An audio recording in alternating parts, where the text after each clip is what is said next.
We are entering a new and interesting world, and we see it in the skies overhead. Drones are zipping about. Are they human? Are they alien? Is it secret government projects or military contractors? Is it commercial drones that people have just purchased from Amazon? Not likely. Is it visitors from another world or people of non-human intelligence from this world? We don't know. And even closer to our homes, have you been checking out AI recently? Just in the past few weeks or months, have you logged on to ChatGPT or another service and realized oh my gosh, we are reaching a crazy level of development where we're starting to see science fiction become science fact. So many things that we believed were never possible are now real. And we don't have answers. We have no idea where this is going. Some people feel like they do. Some people feel like they have the pulse on how things are changing. But do they? Do any of us? Do we really have any control over this situation? I think instead, it's better for us to embrace an idea of humility. It's better for us to embrace this notion of how insignificant we are in the grand scheme of things. This precious world, these precious human lives, yes, they matter. They are sacred. But part of what makes them sacred is their temporality. The fact that they are fragile and delicate. This world is fragile and delicate. And maybe soon we'll find ourselves in the crosshairs of an alien invading force. Or maybe we will suddenly be under the domination of an AI supercomputer that takes control a la Terminator style. Or maybe we'll be evolving into our newest level as human beings, and we're stepping into a utopian phase where we have new technology and new opportunities and people find peace and harmony. Possible? Who knows? Regardless, all the shifts that we're seeing in our understanding of reality and how the universe works and our place in it and technology is giving us an opportunity to reflect on something inside. Because change is hard, and really the only thing we can control in these crazy times that are unprecedented is our reactions. So I want to guide us into some spiritual reflections that can help us navigate what is coming, or at least navigate it maybe a little more easily than otherwise.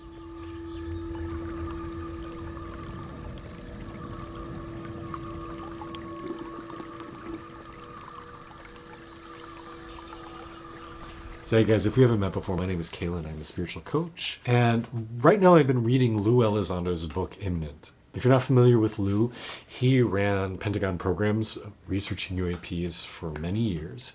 He actually was the guy who testified in Congress recently. I saw him being interviewed on The Daily Show, and he's a very intelligent and articulate person. And he basically argues there's a few different types of things we're seeing. One is, in fact, yes, military technology or technology by partners in the military-industrial complex. He also argues that there are some things we have created that maybe have been reverse engineered from extraplanetary technology. And then we are seeing things that are coming from beings that are either not of this earth or have been on this earth for a while but aren't human, or perhaps are interdimensional. Now, this all might sound a little bit crazy, but as we start digging in, we find out that actually this is much more real than people have been supposing. The whole UFOs are conspiracy theory was a way to draw public attention away from what was really going on. This all began back in the 1940s as we began to split atoms with the Manhattan Project. That's when UFOs started to get really interested in us as human beings, and they started zipping around inspecting things then. The Roswell crash, according to Lou Elizondo, who, again, did the research for the government, was real. We recovered bodies, we recovered ships. Since then, there's been growing observation by UAPs, Unidentified Aerial Phenomena. His argument is that when a civilization starts to break into nuclear energy, they are on the cusp of being able to leave their planet. They're on the cusp of the technology that we see the UAPs having, of being able to defy gravity, to become invisible, to move faster than the speed of light, to supposedly ignore the laws of physics. But as we're coming to learn, they aren't actually ignoring the laws of physics. They just have a deeper understanding of how the universe works, and we probably aren't that far away from starting to crack the code ourselves. There are mathematical formulas that have actually figured it out. We just technologically, we think, don't know how to do it yet. Maybe some people do. And so, of course, this is going to create a lot of fear for people. It's going to create a lot of uncertainty, and there is going to be a tremendous amount of social upheaval and change. It's very likely if we fast forward a couple of years, it's going to be common knowledge that we are no longer the only lives in the universe, that we are not alone on this planet, that we are not the most advanced species on this planet, and that we will have been humbled tremendously. Hopefully we will still have our sovereignty and our independence. Hopefully we'll still be able to live full lives, but there's no guarantee about any of that. And so once that becomes public knowledge, people are going to be afraid because people don't like change. They don't like having their position threatened. They don't like realizing that we aren't the top dog anymore. But from a spiritual perspective, I think these are lessons we all reckon with constantly. I remember being a little kid and staring out at the ocean and just marveling at the immensity of it and making me feel so small. I'd also feel it when looking up at the night sky and seeing all of the stars and realizing how there were far more than could ever be counted. We have this strange preoccupation of wanting to assert our dominance, our importance. But really, I think part of what makes life so beautiful is recognizing its fragility and its temporalness, that we exist here for only a brief flash of time. And seeing that, seeing the temporality of our existence makes it all the more beautiful. And so rather than needing to feel like we are powerful and in charge and dominant, instead accepting that, accepting our humanity, accepting that we are fallible creatures who will perish at some point. Whether it's in an alien invasion or, just time, old age, getting hit by a bus, who knows? But it just draws us back into the experience of our humanness, because we can get a little caught up in the headiness of we are masters of the universe. We're the apex species on the planet. No, chill out. You are just a being living your life. And we see this reflected in our disrespect for other life forms, whether it's animals, plants, landforms, other cultures. We tend to ignore them because we see them as less evolved than us, that we're the best. And that's really a not great position to be holding. Instead, if we can just appreciate that we have our own gifts, everyone has their own gifts, we are part of a complex web or tapestry, and we accept our part in it. We don't need to be the best, we don't need to be the strongest, we are just playing our role. If we could approach this world without humility, it would be a much better place. If we respected the life forms on this planet as having sentience and having importance equal to that of us as humans, I think we'd be living in a very different world. And hopefully this experience of seeing, wow, maybe there are life forms that are right here that are more advanced than us, hopefully that will give us a little more humility and a little more appreciation of what's around us. Another thing that this brings up for me is choosing to let go of fear. I had an experience not too long ago, a year or so ago. I was walking my dogs down at the National Mall, and we were right across the street from the National Gallery of Art. And it was a quiet night. No one was out. There were no cars driving nearby, no people walking nearby. And I looked across the street towards the National Gallery, and there was this shadow moving down the sidewalk, a little faster than a human could move, just gliding steadily forward. And I looked, there was nothing that could be casting a shadow. No moving cars, no moving people, and the shadow just continued to glide straight down the sidewalk. And I really believed in that moment, I am seeing something that is not typical in our understanding of the world. Whether this was a spirit, an entity, an extra-dimensional being, an alien cloaked with invisibility, I don't know. But rather than reacting in fear, I took a breath. And I tapped into appreciation of the not knowing, of experiencing awe and wonderment. Because I think awe and wonderment is one of the key things we need to feel as humans. It brings so much joy into our life, but so many of us forget about awe. When we're little kids, we experience awe everywhere. We look around and we think, God, this place is magical.